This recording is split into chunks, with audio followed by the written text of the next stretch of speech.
I think that applause means that you know what's going to happen next. This is for me. You know, we started 45 years ago, believe it or not, with Creation Entertainment. We thought maybe there were people out there somewhere that loved the TV shows and movies and actors and actresses that we did. And it's been an incredible ride. And I think the highlight for us has definitely been our association with two gentlemen I'm going to introduce you to, and the show Supernatural, as you guys love as much as we do, right? Is the longest running genre show in North American television history. So at this time, it's really a great pleasure for me to introduce the gentleman you're here to see. Let's give him a nice welcome, Jensen and Jared.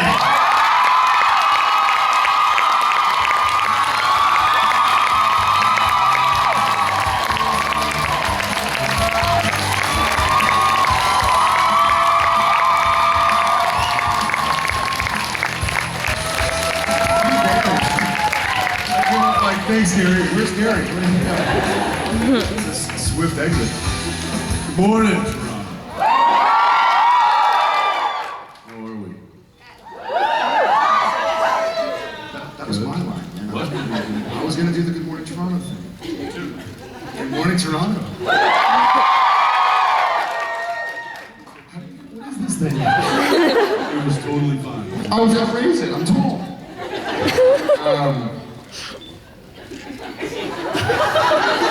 You're the wrong, there you go. You figure it out, use one of these by now. Who's first time? Welcome, guys. Who's been here more than 10 times? Have y'all all seen the season 11 premiere? Don't say anything I haven't seen it yet. Oh, dude, they're gonna be spoilers. We're gonna talk about it. Just let me know. What did you think? It's good to be back, right? The wait and the build-up is almost as bad for us as it probably is for you guys. We're sort of like waiting and waiting and waiting and figuring out what we can and can't talk about. Seeing a little, We're not figuring out what we can and can't talk about. Being told daily what we can't talk about. Not allowed to talk about, not allowed to release. We get this massive, like before Comic-Con, before the big stage talk, we get this massive, like, DNR list, do not reveal list. And it used to be pretty kind of low-key, like don't reveal that the big blah blah blah. Now it's like, Keep your damn mouth shut. Don't talk about anything. Don't look guilty. the first rule of Supernatural is you do not talk about Supernatural. And so we're sitting there going like, at least this year we had Rob and Richard to kind of do the And they're like, look over here, look over here. Pay no attention to the two other guys. This year was like, can we mention that they're brothers? Like saying that they're related? Is that? Nope, don't talk about the brothers. No, sure. Yeah, I'll tell you what. I see a wedding headdress. What is that? Oh God, Becky. Nice to see you, Beck. I didn't know if you had maybe just been married and were wearing it. It's sort of really cool lit from where I stand. Nice to see you, Becky. You didn't get the annulment papers? And still wearing the dress. Normally you take that off after your wedding day. I have my dress on underneath. Or normally he takes it off for it, never mind. That's a Spoiler alert! That's one of the do not reveals, actually. All right, before we jibber and jabber, let's get to some questions. I'm sure you guys are waiting. Way over there, Castiel. I see that on you. Misha? Misha, you dyed your hair. And I got shorter. Barely. Barely. But your voice got deeper. My friend Grace says hi to me. She wasn't able to come. She got sick. To who? My friend Grace. Hi, Grace. She says hi back. That was quick. Somewhere Grace is like brushing her teeth, like, hi, Jared. Hi. My question is, I had to write this short story for my journalism class, and I was hoping that you guys would give me the plot, ideas, and I would write down whatever Jensen? It's turned into a creative writing class, of which I failed miserably. So don't take any ideas from me. How about this? You write it, and we'll turn it into a script. That's just a program. We're talking monkeys, not writing monkeys. So what are the guidelines? What are the parameters? There aren't any. Keep it PG, maybe. There goes my idea.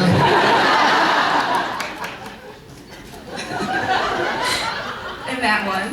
Let us swim in our head, and we'll get back to you. I'll think of something. Okay. Should I sit down? Yes. Yeah, Grace is telling me to sit down. Thank you. You guys are amazing. My goodness. Yes, I'll go with that. Yeah, hi, Jensen. How you doing? Nice to see you. Hi, morning, Jensen as well. So, I flew all the way from Malaysia, so it's really an honor to see you guys.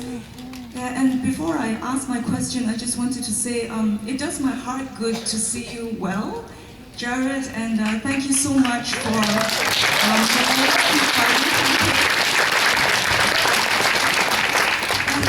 Couldn't do it alone. Yes, so thank you very much for that. And I also wanted to thank Jensen for being such a great friend to you and to all of us. Yes, because he's been really great, to continue like working at conventions, like even without you, when you weren't well. So thank you for being Well, that's such a what great family friend. does.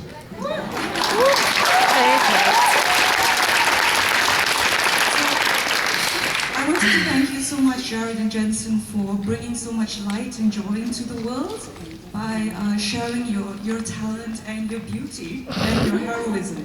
So thank you very much. I think she's talking to me more. Thank you for noticing.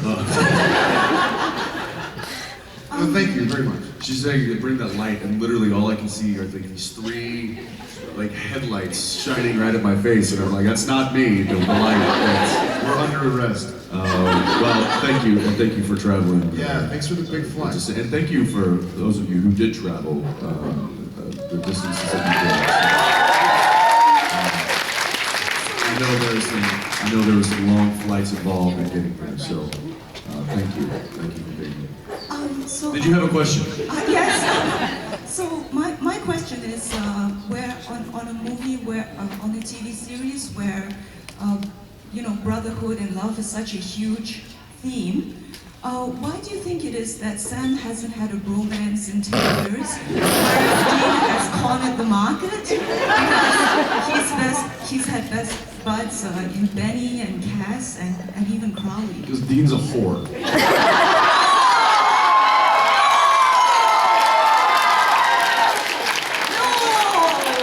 And I'm okay with that. Without giving away too much, Sam gets a friend this year. And it's stuffed. It's my blankie. No, that's a really good question. But I've often wondered, like you said, we get to learn about Jen. So I think story-wise, I think the reason Dean has had so many other sort of tertiary characters like Castiel or Benny or whatnot is because we learn more about Sam from Sam than we do Dean from Dean. Dean is a lot more kind of private than Sam is, so we see Sam in other situations and we learn about him in the scenes, but Dean is more kind of, there's a bigger wall up, and so we have to learn about him in other ways. So they had to kind of get creative with their writing. But we'll learn some about Sam this year, and let's see everybody.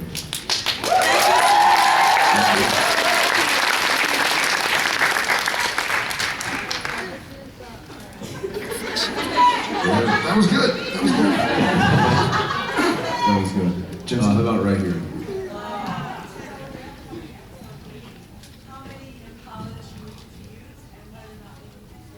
It's okay, I'll repeat it. How many, she asked in the upcoming episode, baby, how many Impalas were used? And did we have to make a special one for certain shots? Yes, we did have to, we had several. I think there were 6 in total. Now, not that there were like 6 fully functional operating vehicles, there were probably only 3 working vehicles and then 3, maybe call them insert cars. So like there's one that's just a shell of an Impala that they can get the camera into the trunk and they can get, you know, they can shoot around in it. So I don't even think there's not an engine or anything. The roof, take the roof off. It's, yeah, the roof can get removed. One of them, yeah, they have to take the roof off. So there's insert cars, I guess. They're not really cars though, they have engines, so you don't have wheels. And then there's the Hero, that's number 1. There's the stunt car, that's number 2. And then there's number 3, and that one's, we generally use number 3 if there are noise concerns about shooting in the neighborhood, because number 1 is really loud. And that's our fault, because Number 3 is what we use for things like, so number 1 was driving, y'all saw the preview with Sam running after and shooting through the window. Like that would be number 3, right? Because number 1 needs to be kind of ready at all times to be run. Yeah, we're never gonna bust up number 1. Yeah, that one always stays pristine. Yeah, it needs to be driven. And also it was such a kind of Impala-centric episode that we also had splinter units that were filming the Impala driving with photo doubles, right? With stunties or photo doubles, because it was such a jam-packed episode with Jensen and myself that they had to get certain shots of the Impala driving around, and so that had to be kind of like up near Whistler, right? What did they shoot? Yeah, so they'd probably take a stunt car, and then they would get, you know, drive-bys with my stunt double driving and his stunt double riding shotgun. But most of the time, if we're in the car and it's operating, it's either 1 or 3. And that's so that, I hope that answers your question. We would go from Impala to Impala sometimes. So, like the one we talked about, that's just the shell. Oh, yeah. We would do so that we were driving and then have to get carted really quickly, thank you, Cliff, to the one without a roof, right? So to kind of do all these different shots. Or what about so we have, one day we didn't really need one to be somewhere else, so we actually had 1 and 3 on set. And they rigged up number 1 for like my coverage. And then while we were shooting that, while we were driving and getting that footage, they were rigging up number 3 for his. So we pulled back into the parking lot, hopped out, hopped into number 3, went back to 1s. For daylight concerns. Yeah. So we were running and gunning pretty. I'm really excited about that It episode. was a heck of an undertaking. Yeah. Oh, right there. Right here. Oh, sorry. Hi, how are you? Good, how are you? Hi. I'm good. First of all, I just wanted to thank you both for being here. I know how grueling your schedules are, and you both have such beautiful families with young kids, so it's really hard for you to be here as much as you are, so thank you for that.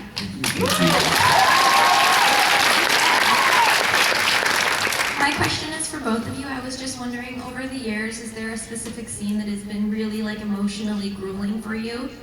That a scene that really stands out that was just, you know, Many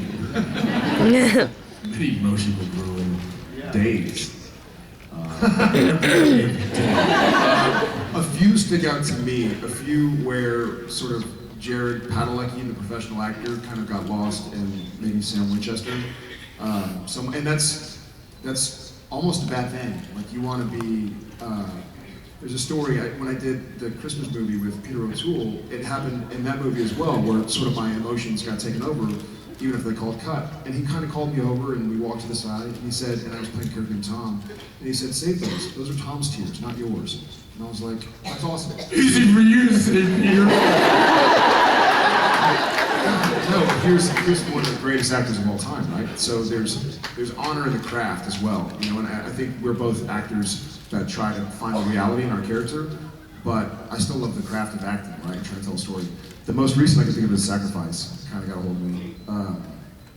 Heart, the big scene of Heart and Sacrifice, and then the one in Croatoan, like way back when. The scene where I think Sam is talking to Dean, telling him to kind of leave, right? Let him go. I think those 3 kind of stick out as they really got a hold of me for whatever reason. Yeah, there's a couple that have certainly were tough to get over. One in particular was when Dean came back from hell and was telling Sam about his experience of hell. And it wasn't. I don't think I intended it to be that emotional, but whatever. You just gotta, the wave came and I hopped on. But when when the director was Jake Tobin who was directing the episode, when he yelled cut, you can emotionally, or you can mentally stop thinking about the things that are making you emotional, but you just can't turn that emotion off because your body thinks it's real. Your brain knows it's not real, but your body is reacting as though it is. And I had to just take a walk down the road a half a mile just to walk it off. So that one certainly was an eye opener. That was season 4, right? I think so. Was that 4? Was that the same episode? Season 4, episode 10.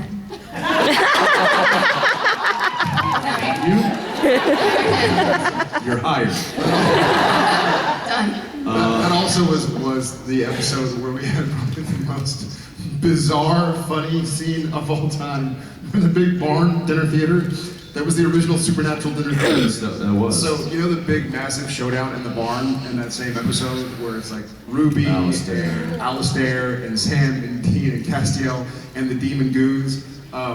That was such a big scene. I think it was shot over like 2 days, and one of the stunt guys who had been killed in the scene, I think he'd been killed on day 1 of shooting it, so day 2 he had to come in just to be a dead body in the background. And we're shooting, and all of a sudden we hear,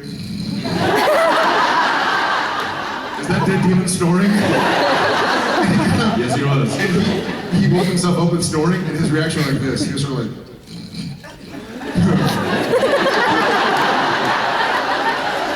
he just kind of laughed at the fact he had fallen asleep. And also, there was a big wide shot, we call our master shot or wide.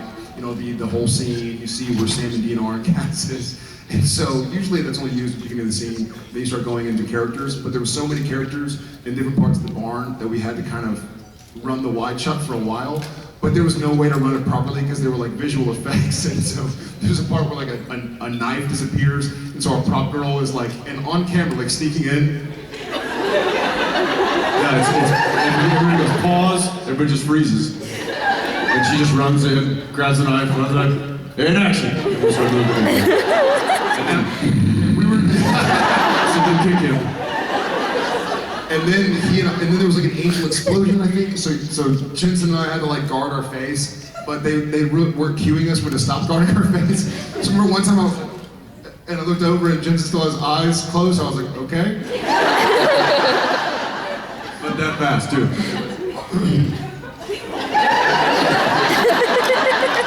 Oh, we're still doing this? Yeah, They called cut, and we were like, that is the worst acting we've ever done. That was not acting at all. I'm so We were sad. just strictly there trying to figure out what the hell we were doing. Man, I'm so sad it wasn't printed.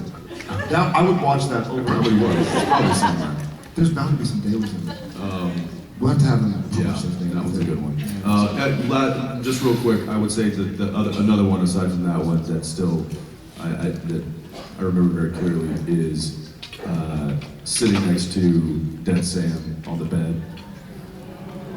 And I told Kim Manners, who directed that episode, I went into his office after I read that scene, and I was like, hey man, what are you thinking? How are you wanting to shoot this?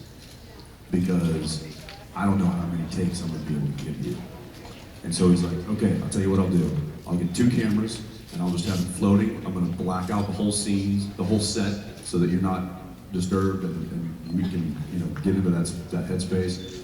He's like, I'm gonna do it once, 1 pass wider, and then I'm gonna flip the lens and go tighter, and do 2 passes, 3 at the most. And I'm like, perfect, I can give you that. And so that's what we did. I think it was only 2 takes for that whole scene. So that was good. That was actually stressful for me as Dead Sam. Oh yeah, he had the hardest job because he couldn't breathe. I was trying to be respectful to my fellow actor, right? And not be snoring. Yeah, I'm sure I put you asleep a couple times. It is incredibly difficult to keep your eyes closed as though you're passed out or you're dead, and have them not flicker when you know the camera's on you. when the camera's not on you, totally fine. You can do it, it's easy, but as soon as you know that everybody's staring at you, And you're trying to be really still. and you're trying to not move, it's virtually impossible. I hate it. A challenge all of Okay, calm down. Yes, This is gonna be a fight. I think so. So we saw in season 10 of first scene with the other cast, and being the killed cast, just on anger and rage. What made you like? What do you think Steve was thinking in order not to kill cast?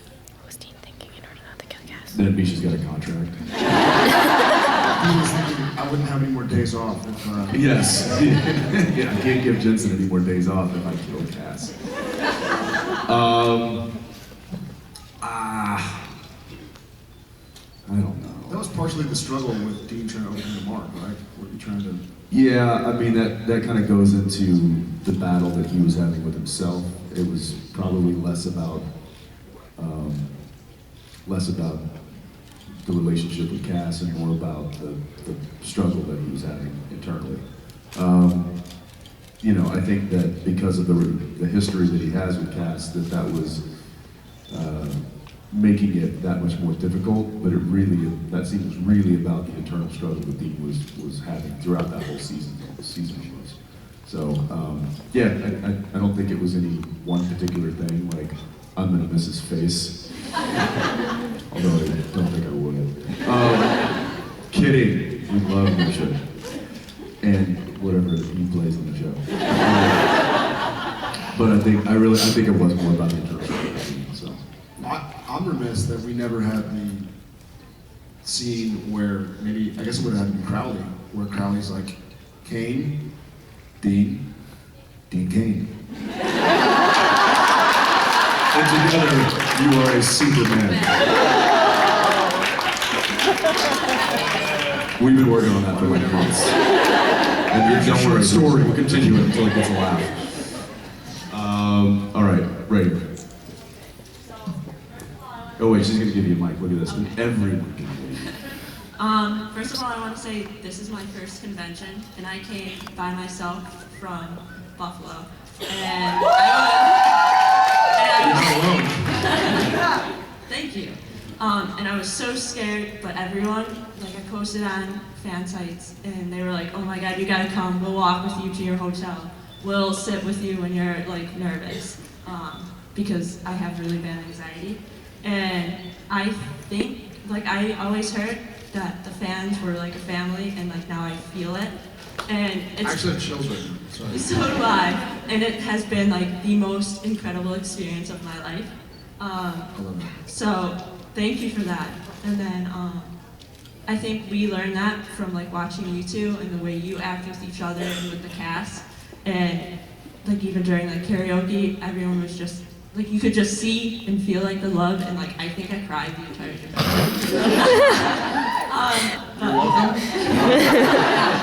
Good tears.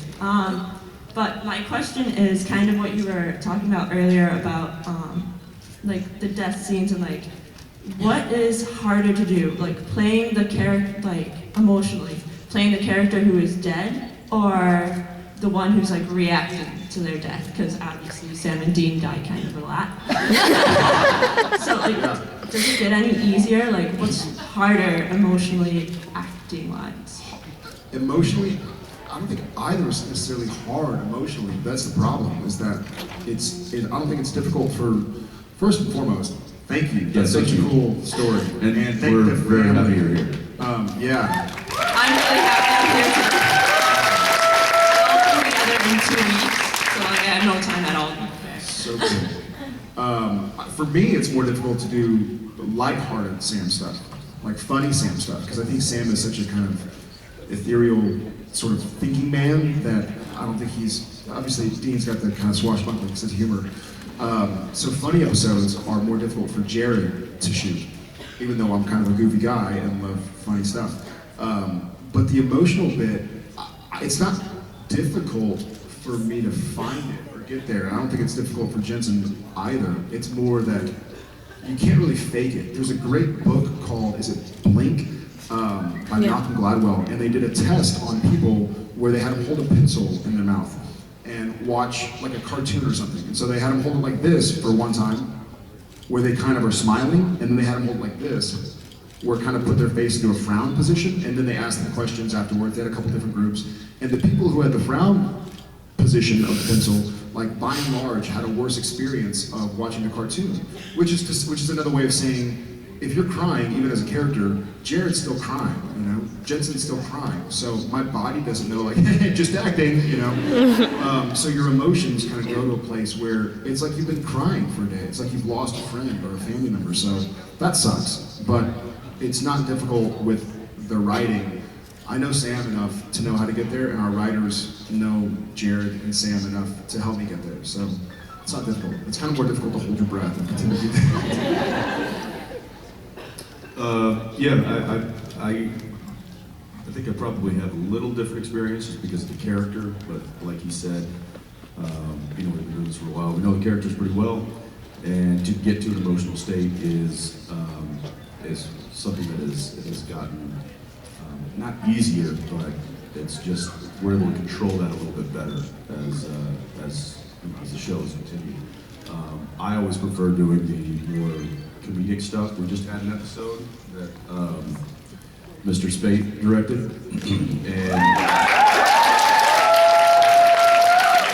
and I'm here to tell you that he did not crap the bed. He did a good job. He's, I won't tell him this, but I'm excited to see how it all comes together. But it was a very comedic episode, and I love that stuff, and I think you guys do. I think do too. I think that I think it's one of the great things about the show is the juxtaposition between the really heavy, dramatic, and scary stuff, and the light, comedic stuff. And so whenever we get an opportunity to really kind of bite down on that comedy, I always love to kind of go for it. There's a saying we have on set that there's no joke too cheap. So we try to adhere to it. Jensen! Let's have a fella right here in the black shirt.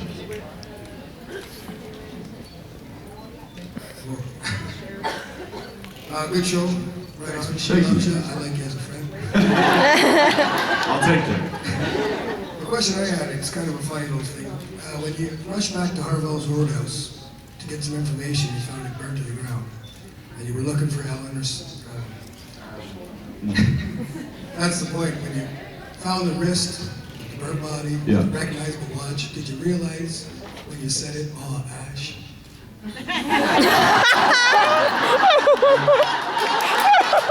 I laughed.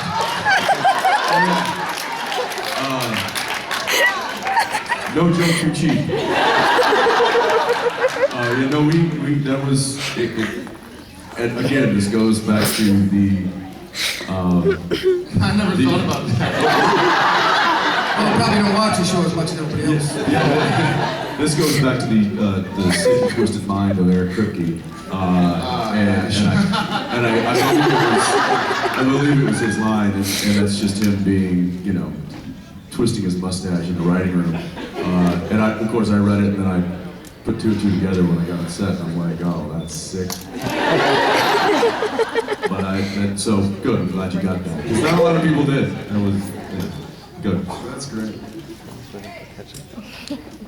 I see a sea of hands and 3 lights. Sure. Yes. Yes. She's just yes. Yes. Where's my line? Me? Howdy. Hi. So the girl from Buffalo, please come find me. I want to be friends because Buffalo I'm here friend. too. Buffalo friends. Seriously, come find me. Yeah, find me and knowing who you are. Friend connection. Love it. So howdy guys. Hi. So my question is that since the show's been on for so long, if you could go back and fix any continuity error or plot hole, which one would you do? Leviathans. I just fixed the whole thing. Be like, nope, they never came. I think I'm one of like 2 people then that actually like them. I will say that I think Dick Roman was great. And what's that? I guess Dick Roman is kind of like an Ash thing, huh? Are you kidding me? It was like 2 years of dick jokes. I just started watching on Netflix. Give me a chance, man. I can't help you. Yes, though I appreciated Dick Roman and all of the many jokes that character was able to give us throughout the 2 years that they were a problem. It wasn't my favorite situation, or my favorite monster situation. Now that's not really a loophole. That's just my opinion. I still think that there were some really good episodes through those seasons, and I still think there was some great performances given by a lot of people. Death's Door was one of my favorites. Yeah, it's amazing episodes. But it wasn't over the course of those 10 years. That wasn't my favorite. Were there loopholes? Yes. Which ones? Well, when you went, But we do so many things, right? Like we die and come back, right? Isn't that kind of a loophole? two of my favorites three of my favorites that I would love to try to fix would be Adam.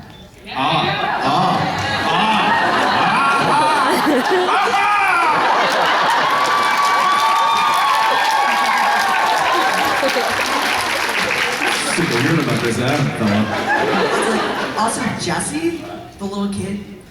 Oh yeah. And then Yeah. when Sam went through purgatory to go to Bobby from hell, you literally left the door to hell open.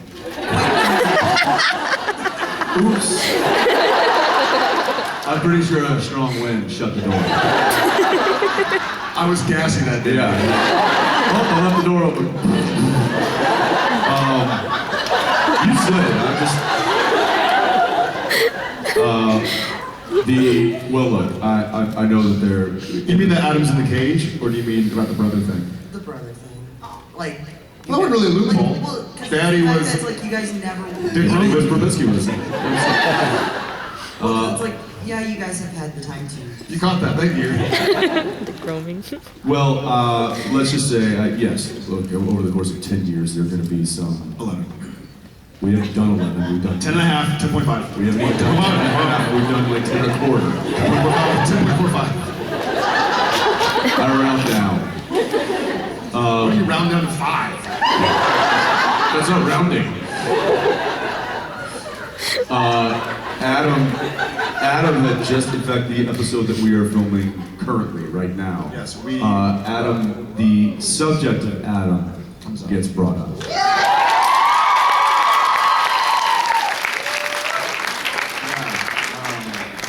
What was the other one? Jesse. That was the Antichrist kid. Antichrist. I thought that. Yeah, that's a good question too, huh? I'll have to come back. Well, listen, give us another 11 years, we'll figure it out. All right, they're pulling us off stage now. Yes, she came over twice. Adam's been over once. They're literally gonna get a hook and yank us off. I see someone jumping. You're jumping right there. Okay, quickly. Yes. Like, favorite color. Okay, so I saw this thing on Facebook where instead of Sam and Dean wearing iron rings, they could punch ghosts. Would you consider doing that? Iron what? Iron rings to punch ghosts. That's a damn good idea. It's gonna be like Chris Angel. We're stealing that. Glad we got around to that. It's gonna say the fire poker thing. Absolutely. And like life vests, but filled with salt, and you just go.